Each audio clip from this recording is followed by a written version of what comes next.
यादव जिन्हें बहुत मजबूत समझा जाता था, उनके पिछड़ेपन का कारण क्या है? उनके पिछड़ेपन से उनको कैसे बाहर लाया जा सकता है? दलित कम्युनिटी को, जो जो कम्युनिटीज कमजोर हैं, उनको आइडेंटिफाई करके इनका कल्चर में रिप्रेजेंटेशन, इनका सोसाइटी में रिप्रेजेंटेशन बढ़ाया जाना चाहिए। एडुकेशन सबसे महत्वपूर्ण है।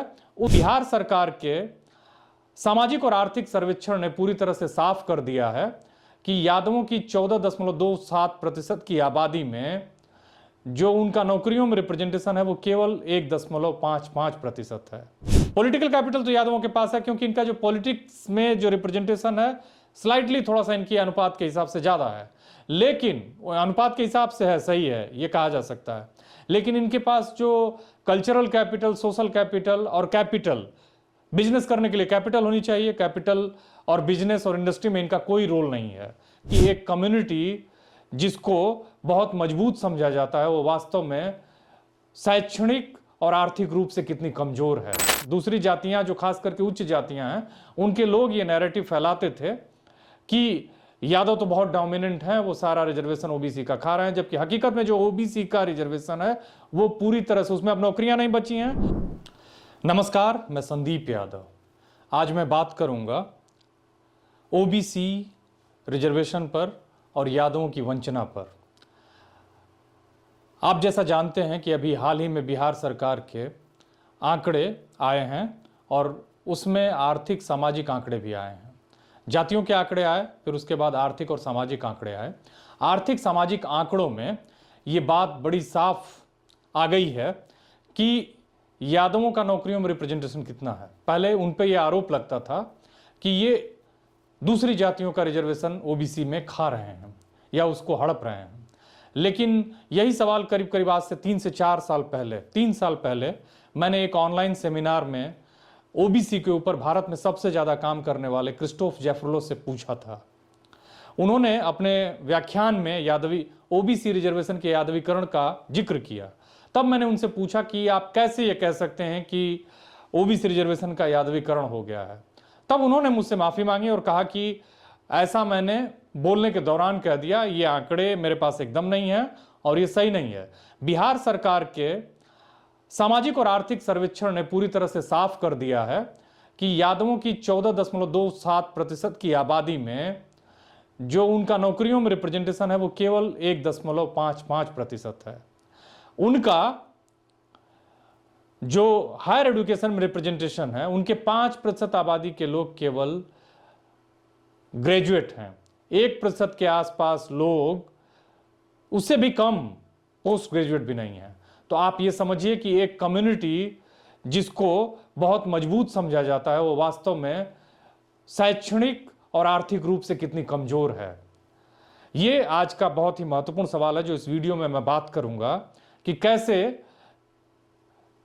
पहले बिहार सरकार ने इस आरोप से एक्सपोज किया है। दूसरी जातियां जो खास करके उच्च जातियां हैं, उनके लोग ये नैरेटिव फैलाते थे कि यादव तो बहुत डोमिनेंट हैं, वो सारा रिजर्वेशन ओबीसी का खा रहे हैं, जबकि हकीकत में जो ओबीसी का रिजर्वेशन है वो पूरी तरह से, उसमें अब नौकरियां नहीं बची हैं और ओबीसी का रिजर्वेशन पूरी तरह से क्रीमी लेयर के कॉन्सेप्ट की वजह से, क्रीमी लेयर की वजह से पूरी तरह से लागू नहीं हो पाया है।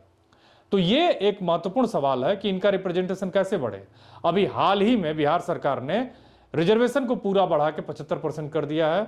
बैकवर्ड कास्ट के भी रिजर्वेशन को बढ़ाया है, एक्सट्रीमली बैकवर्ड कास्ट के रिजर्वेशन को भी बढ़ाया है। उन्होंने SC ST रिजर्वेशन को भी उनकी आबादी के अनुपात में बढ़ाया है। तो ये एक बहुत ही अच्छा और स्वागत योग्य कदम है। लेकिन यादव जिन्हें बहुत मजबूत समझा जाता था, उनके पिछड़ेपन का कारण क्या है?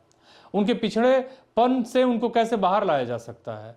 जैसे जो यादवों की स्थिति है, ये क्रिस्टोफ जेफरलो ने खुद कहा आज से 3 साल पहले उसी सेमिनार में कि मेरे पास आंकड़े हैं कि यादवों की जो स्थिति है वो दलित जाति के एक जाति के करीब करीब आसपास है।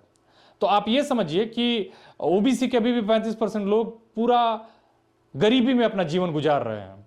तो इन लोगों को इन दिक्कतों से कैसे पार पाना है, कैसे विजय पानी है इन पर, उसका मुख्य कारण है कि इनका जो कल्चरल कैपिटल है, सोशल कैपिटल है, पॉलिटिकल कैपिटल तो यादवों के पास है, क्योंकि इनका जो पॉलिटिक्स में जो रिप्रेजेंटेशन है स्लाइटली थोड़ा सा इनकी अनुपात के हिसाब से ज्यादा है, लेकिन अनुपात के हिसाब से है, सही है, ये कहा जा सकता है।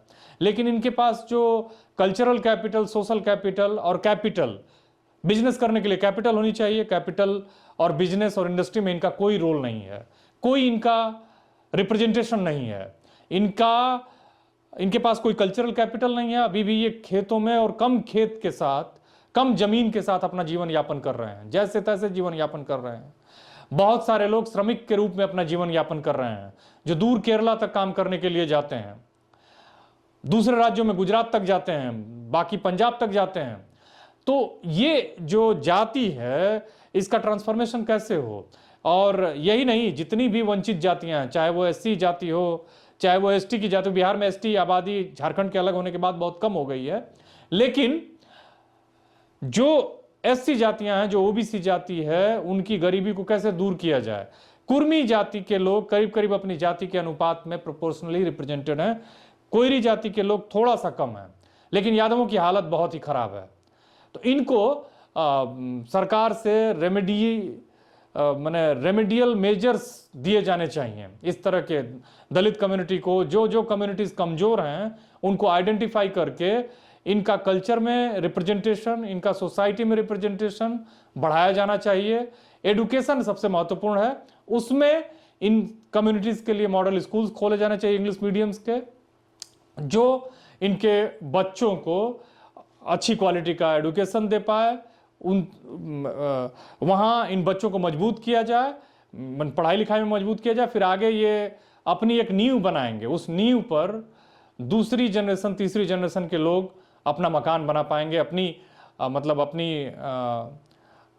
अपनी इच्छाएं पूरा कर पाएंगे, अपने लिए जिस फील्ड में वो करियर बनाना चाहते हैं उसमें वो बना पाएंगे। मेजर जो पिछड़ेपन का कारण है, तमाम तरह की बुराइयों में लिप्त होना, उससे बाहर आना, फिर उसके बाद तमाम तरह के पॉजिटिव एफर्ट्स लेना, तब जाके इंडिविजुअल इस तरह की मुश्किलों से निकलेगा, और इंडिविजुअल के साथ साथ कम्युनिटी निकलेगी, और कम्युनिटी के साथ साथ सोसाइटी निकलेगी। तो ये जो महत्वपूर्ण आंकड़ा आया, ये केवल सोशियो इकोनॉमिक सर्वे से ही आ सकता था कि इनके पास इनकी क्या मौजूद हालत है, और इससे कम से कम इतने परिवारों का भला होगा। केवल यादव जाति की नहीं, एससी जातियों का, ओबीसी की दूसरी कमजोर, ईबीसी की जितनी भी कमजोर जातियां, उनका, सभी के लिए इस तरह की योजनाएं बननी चाहिए, और इनका रिप्रेजेंटेशन कम से कम समाज के हर स्ट्रक्चर में इनके प्रोपोर्शन में हो। यही इनके साथ न्याय होगा, यही सामाजिक न्याय है, यही यादवों के साथ भी न्याय होगा। और कम से कम जो एक तरह से आरोप लगाया जाता था, उससे यादव जाति के लोग मुक्त हो गए हैं, उनको इससे मुक्ति मिली है। और एक बिहार सरकार को स्पष्ट दिख रहा है कि किसके लिए कितना काम किया जाना चाहिए और उनको किस दिशा में काम करना है। इस जातिगत जनगणना ने बिहार सरकार की दिशा तय कर दी है। भारत सरकार को भी सही मायनों में विश्वगुरु बनना है और आगे बढ़ना है, तो अपनी दिशा तय करनी होगी, और उसके लिए उनको जातिगत जनगणना करनी होगी, आंकड़े इकट्ठा करना होगा, तभी कुछ मतलब रह जाएगा भारत में सामाजिक न्याय मंत्रालय का। तभी सामाजिक न्याय मंत्रालय कुछ पॉजिटिव काम कर सकता है, जिससे वंचितों का उत्थान हो, कल्याण हो और उनकी भलाई हो।